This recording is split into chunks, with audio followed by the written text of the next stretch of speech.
Welcome to Podcast Sound Advice, the place for up-to-date podcast tactics and trends. You'll find actionable strategies to help you grow your audience, expand your influence, and monetize your content. Join Phyllis and Kelvin for Podcast Sound Advice starting now. Hi, welcome to Podcast Sound Advice, a place where we share what's working in podcasting today. Our goal, obviously, is to help you grow a bigger impact with your show. And today's topic is going to help with that. This is Phyllis, and I'm happy that you're here. And I'm happy that you are checking out this show because I think it's going to be really helpful.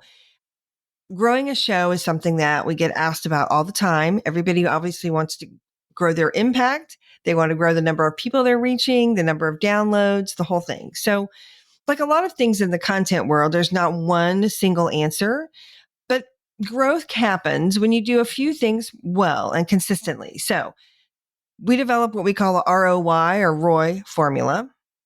We already covered the R, that was the previous episode, which stands for relevant. You can check that out later. Today, we're going to be talking about the O in the formula, which stands for opinionated. Now, you don't have to hear these, and the next episode is going to be on the why. You don't have to hear all of these in order, but I do think if you check out all three of them, it's definitely going to help you bring the principles to your podcast content and really any content, and will help you grow the show and grow your impact in your business. So O is for opinionated.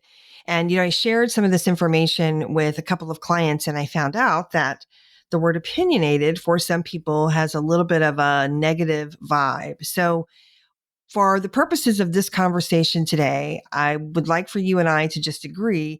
When I use the term opinion and opinionated, what I really mean is taking a stand for what you believe in and your perspective and your insight on things. That's it. That's where we're coming from when we're talking about being opinionated. So first of all, being a podcaster, having an opinion really is just part of the medium. It is your show, after all, and you're sharing your expertise based on your education and your experience, but also just your personal life and what's happened to you and the way that you've learned what you've learned and the way that you've gotten to where you're at as an expert in whatever you're discussing. So just, again, I want to just encourage you to just, anytime you hear opinion, replace it with taking a stand for my core values. Just think of it that way. So all of us have opinions, about all kinds of things. And I am not saying that, I'm not advocating that you share them if it's not relevant, which kind of goes back to the previous episode about relevant in the R in our formula.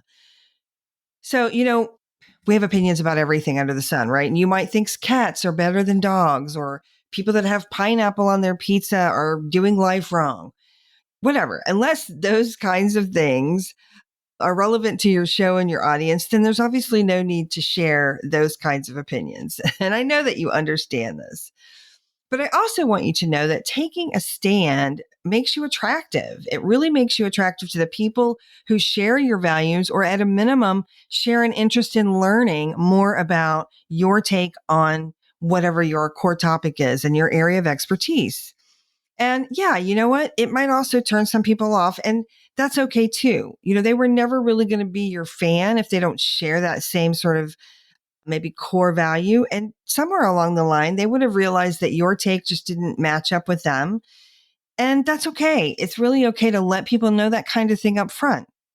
Now, I'm going to share some examples for you at the end, people of how they've done this, and it'll make it easy for you to understand. But I also want you to know that sharing your opinion and coming from a place of sort of your personal take on things, there's a couple of reasons why this is super helpful. And the first one, obviously, is super obvious. It's just people want to connect with others who are authentic and being personal and being real.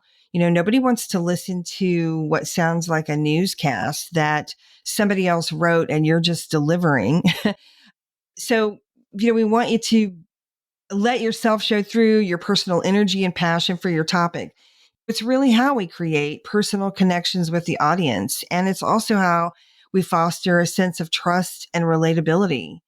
Listeners often seek out podcasts because they really appreciate that host's point of view, or they're looking to expand their own point of view on certain topics. And they're looking for somebody who's got a really specific way that they look at things. And if they know where you stand, then, that's going to really attract them to your show. If they can't tell what you really think, well, that's going to be kind of an easy pass. They're not going to necessarily find it as interesting or as helpful. There's a saying in the content world, which is when you try to appeal to everyone, you don't appeal to anyone. And, bland is just not a winning formula. So another reason to really show up as yourself and interject some of your own personality into the show is that it just really helps you stand out from other kinds of shows that talk about similar topics. There's a lot of shows on all kinds of topics.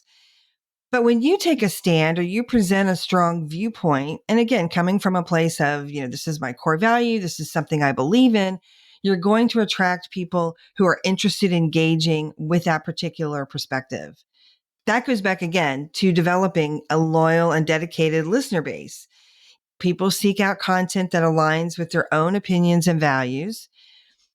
And I do want to comment here, this isn't necessarily always about creating an echo chamber either, where, we just talk to people who think what we think and feel what we feel. It's also about offering your listener the chance to understand how you came to your conclusions. Why do you believe what you believe? Why is this kind of work important to you? Those sorts of things. That's what's going to help you stand out. That's what's going to help your content land in a much different, more meaningful way than if you're just sharing sort of the how-tos about something. Another reason to just interject more of your personal opinion is it has the power to evoke emotions and encourage critical thinking. It definitely sparks, I think, feedback much more often. So when you express your viewpoints, it inspires listeners to engage in conversation or reach out to you to share their own perspective and opinions. When you create that kind of opportunity, it's really valuable. Obviously, podcasting is a asynchronous content, meaning you're creating it over here, a certain day and time, and people are consuming it in a different day and time.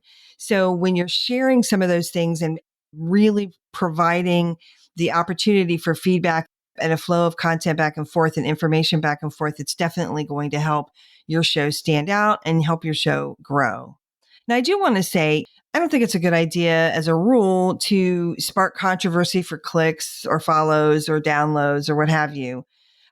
Some people use that tactic and they may see a bump in listeners. But if it's not something that you truly believe in, and if you're just sort of being controversial for the sake of being controversial, obviously I don't think it's a good long-term approach. You can certainly try it, but I think you're much better to come from a place of genuine helpfulness with your opinions. Okay, so another reason, obviously, to share your opinions is because they come from who you are. They come from your background, your expertise, the life experience that you have. And when you share that information and then back it up with your research or the work that you've done or your personal experiences, your audience, even if they don't agree with you, are going to understand why you've gotten where you are, why you believe what you believe. When you share your authority and credibility on that topic, it just really enriches the content overall. And honestly, it's just one of the ways that we learn. Opinionated podcasters, they provide listeners with unique perspectives and also a nuanced understanding of complex subjects. Let's face it, a lot of the things that we talk about, they're not black and white. There's no one right answer necessarily. So when you're digging into the nuance and sharing personal opinions, and you're really giving your audience, I think, a depth of experience and just really good sort of juicy information that might be new to them, even though they may already know a lot about the topic in general. And I think it's always worth sharing that piece with them. Now, there's a couple of other things that I want to share that you may not agree with, but part of being opinionated, I think, does up the entertainment value of your show. Now, most podcasters, most of the people we work with, they have business podcasts or podcasts related to their business or their work. And so entertaining isn't necessarily a word that I think we don't think about that. We're not trying to necessarily be entertaining in the entertainment sense of the word, right? But look, having strong opinions and sharing them creates interesting narratives. It creates better stories. And that's just going to be much more interesting to your listeners. We all had teachers that shared content in a really bland, textbook, boring style, and it didn't make the class very much fun. And we have other teachers that really made the content come alive. Think about a course that you took or a class that you had with a great teacher and you loved the course. You didn't mind doing the work. You really enjoyed showing up for that class in college, what have you, right? So that's the difference we're talking about when we say entertainment value, and sharing your opinion and perspective is what helps up that, I think, level of entertainment. The last thing I want to mention is that when people really feel like they know who you are and they feel like they're really kind of engaged with you at that level, it really leads to you passionate fans who become advocates for the show or brand ambassadors for the show and the work that you're doing. And nothing could be better, right? To have other people who are excited about what you're sharing, excited about the content that you're producing, excited about the work that you're doing, and sharing it with other people. So I promised a couple of examples, and all three of these examples, I think, will definitely fall under this category of having enthusiastic listeners and brand ambassadors that have helped their shows grow immensely. So the first one I'm going to start off, which is one everybody's heard of, which is Joe Rogan. He is an example of somebody who's used opinion, often, I think, to create controversy, but he really does it well. And whether you love him or you hate him, he sparks sort of people on one side or the other a lot. There's probably not a lot of people who are ambivalent about him, but his show is profitable and it's popular. He serves up his content in that way because he knows that's what his audience likes. He's learned that over the years, and he knows that they really like having really opinionated conversations about very important topics. For most of us, I don't think that's going to work. I mean, Joe just that's part of his personality, though. I think it is part of who he is as a person. So it comes naturally to him to do that. If you're that kind of person, this kind of approach probably would work for you. Another good example that everyone is probably well aware of is Brene Brown. She started years ago with a TED Talk by telling us that she was a researcher and a storyteller talking about shame and vulnerability. Now, if that's all you heard, you probably wouldn't find that super interesting, or you wouldn't be really eager to listen to a podcast about shame. But, Brene invited us in. She shared her research along with stories and examples and very real concepts about how it impacts us and why we think the way we think about certain things. And, everybody can relate. We all kind of want to go on the trip with her. We want to learn more about it. And she's a great communicator in that way because she does bring us into this research and this information on which she is an expert, right? And we don't have to be the expert. We can just understand her expertise based on the stories and the opinions that she shares. And the third and final example I want to share with you is Tracy Otsuka. Her podcast is called ADHD for Smartass Women. We helped Tracy. We were so honored to work with her. We helped her get her show started back in 2018. And at that time, ADHD conversations weren't as popular. They've grown in popularity, I think, in large part because of Tracy. But she started the show based on really her personal belief that her ADHD was not a disability. It was her superpower. And that is really the foundation of her show. And that's what she talks about in all kinds of ways and methods. And she's really done a great job with it. And the other thing that she realized, right, was that very few people, not only were they not talking about it being their superpower, many people were not having the conversation around ADHD with women. ADHD is, which I learned from Tracy, has been diagnosed for men and boys much more frequently. Anyway, and so Tracy realized, hey, I feel this way. Other people probably feel this way. And it's been hugely popular because she was willing to say, hey, this is my opinion. This is how I think about this particular topic. And I want to talk about it. And I want to find out what you guys think. And you know what? As she found out, lots of people share her opinion and they want to know more. And a lot of people are engaged, and her show has been super successful. It's still super successful today. And I think that's why there's obviously just, she tapped into something that really hadn't been discussed very much, and people were 100% there for it. So for most of us, we're using podcasting to support a business. So, while opinionated content has a lot of benefits, obviously it's crucial for you as a podcast host to strike a balance between, respectful dialogue and also, valuing other people's opinion as well. When we encourage other perspectives and we're open to feedback, I think we just enhances the show. I think it also really, again, brings in more listeners and more interest to the show because you're having real conversations that people want to be part of.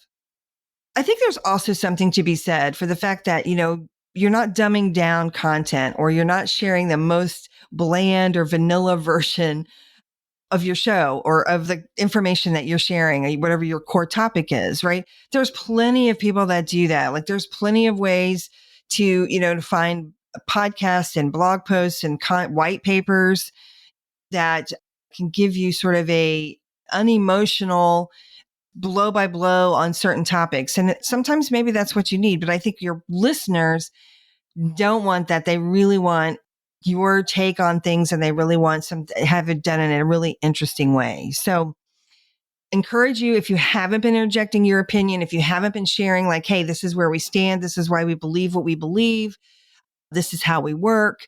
If you haven't been doing more of that, I would encourage you to. I think you'll find your audience really, really welcoming it.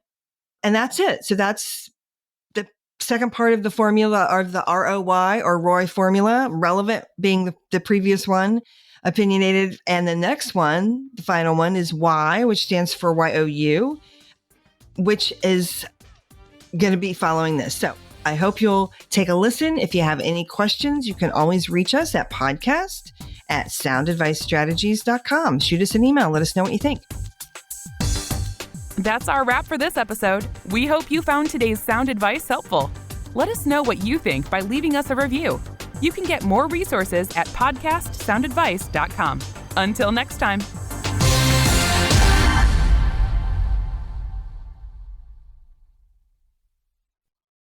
This podcast is part of the Sound Advice FM network. Sound Advice FM. Women's voices amplified.